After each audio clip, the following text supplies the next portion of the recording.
Welcome to Sweet Life Beat Life. We hope this video helps. You start by making sure your Xbox and Roblox app are current. This avoids compatibility blocks. Sign in two controllers to distinct Xbox profiles so the game recognizes multiple players.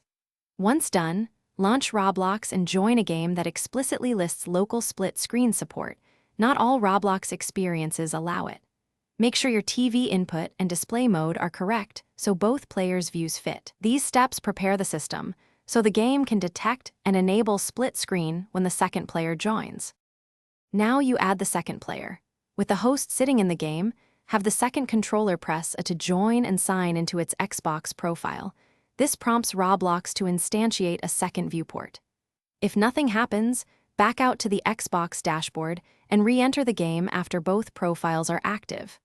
Make sure to adjust in-game camera and HUD settings so both views are usable, because different games expose split-screen toggles or resize options for performance and clarity. Finish by verifying controls for each player work and that both viewports render correctly. Test movement and menus.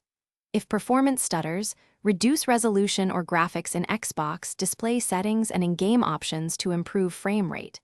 If the second player isn't detected, sign both profiles out and back in, restart the Roblox app, and then rejoin the game. This resolves most recognition bugs. Remember, some games simply do not support local split screen, so if it still fails, try a different Roblox title. Thanks for watching. Consider subscribing if we helped you.